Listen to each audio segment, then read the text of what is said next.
Assalamualaikum warahmatullahi wabarakatuh.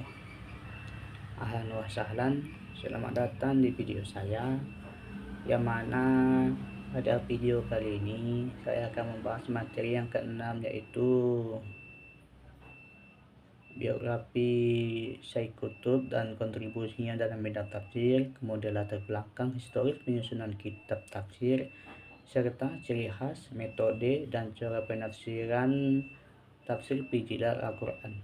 Yang pertama yaitu biografi dan kontribusi dalam bidang tafsir.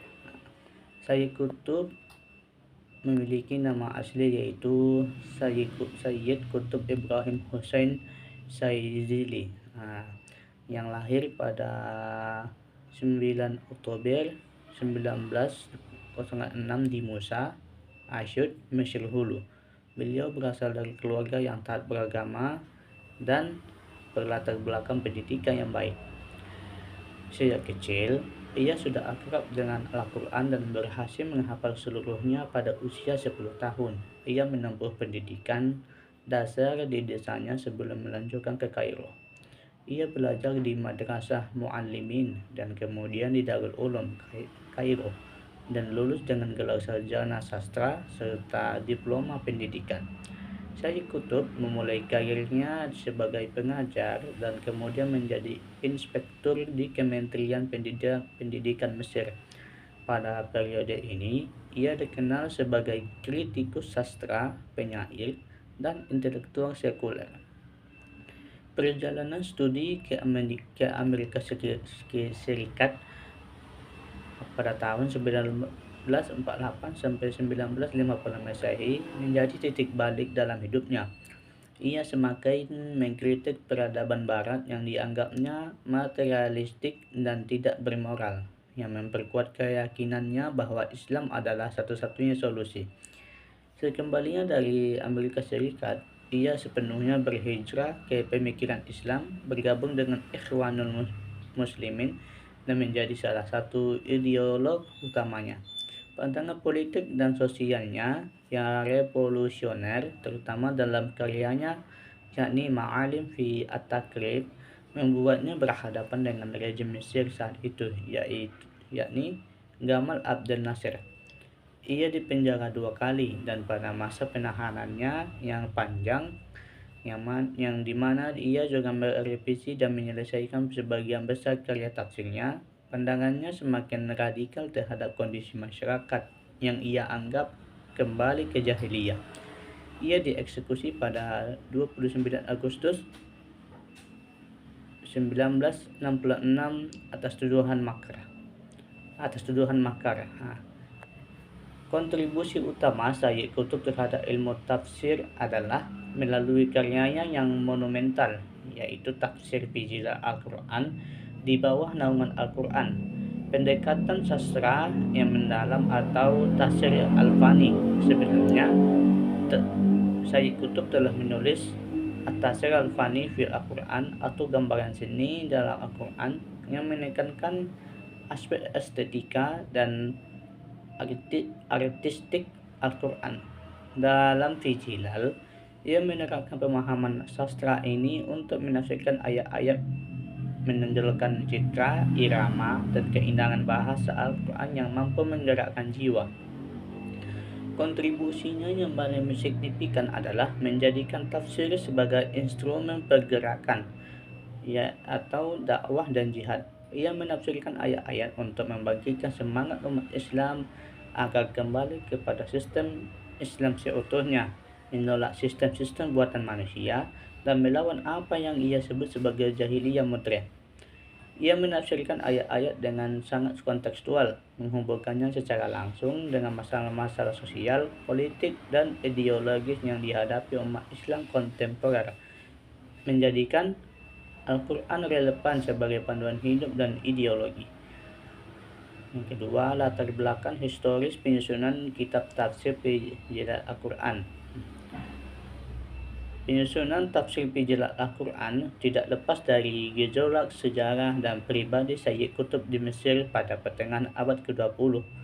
Tafsir ini tertulis pada masa munculnya gerakan nasionalisme Arab, tumbuhnya ideologi sekuler, dan sosialisme di Mesir di bawah Gamal Abdel Nasser, serta dominasi ideologi Barat atau kapitalisme dan komunisme.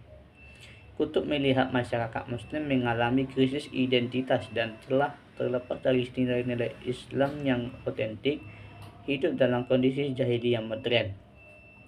Setelah kembali dari Amerika Serikat dan bergabung dengan Ikhwanul Muslimin, Kutub beralih dari seorang kritikus sastra sekuler menjadi ideolog Islam. Ia melihat Al-Quran bukan hanya sebagai karya sastra yang indah, tetapi sebagai kitab dakwah dan gerakan kitab dakwah diniyah. Penulisan tafsir ini dimulai sebagai artikel-artikel berseri yang ia sumbangkan ke majalah Al-Muslimun pada tahun 1952, dimulai dari surah Al-Fatihah. Bagian terbesar dan yang paling kuat dari pijalah Al-Quran diselesaikan selama masa penahanannya. Penderitaan dan refleksi yang mendalam di balik jeruji besi memperkuat pandangannya tentang perlunya perubahan revolusioner dan penolakan total terhadap sistem sekuler yang menindas. Pengalaman pribadi ini memberikan kedalaman emosional dan ketajaman ideologis yang khas pada karya tafsirnya. Yang ketiga, ciri khas, metode, dan cara penafsiran pijalah Quran. A. Ciri khas tafsir pijalah Quran. Ciri khas dan keistimewaannya yakni yang pertama, pendekatan estetika atau sastra. Menjelaskan keindahan, irama, dan keserasian bahasa Al-Quran, menciptakan gambaran visual yang hidup dalam pikiran pembaca. Yang kedua, yang B, kekuatan emosional dan spiritual. Penafsiran sering kali menyentuh hati dan jiwa, mengajak pembaca untuk hidup di bawah naungan Al-Quran dan merasakan dampak langsung ayat dalam emosi mereka. Kemudian yang C, menghindari Israiliyat. Sayyid Qutb sangat berhati-hati dalam menghindari riwayat-riwayat Israiliyat atau kisah-kisah yang bersumber dari tradisi Yahudi dan Nasrani yang seringkali mengaburkan makna asli Al-Quran. Yang kedua yaitu metode penafsiran. Sayyid Qutb menggunakan metode tahlili, yaitu menafsirkan ayat demi ayat dan surah demi surah sesuai dengan urutan mushaf. Untuk setiap surah, ia memulai dengan pengantar yang menjelaskan nama surah, tujuan utamanya atau mihwar, dan tema-tema yang terkandung di dalamnya. Ia menafsirkan ayat atau kelompok ayat secara berurutan, namun fokusnya adalah pada kesatuan tematik, bukan pada pembahasan linguistik yang terperinci atau hukum fikih yang rigid. Meskipun memiliki corak yang kuat, sumber penafsirannya adalah tafsir bimaksur, tahu Al-Quran dengan Al-Quran dan hadis Nabi, namun penyajiannya didominasi oleh ijtihad dan penalarannya. Yang ketiga yaitu corak penafsiran. Coraknya yaitu adabi wa ijtimai. Sayyid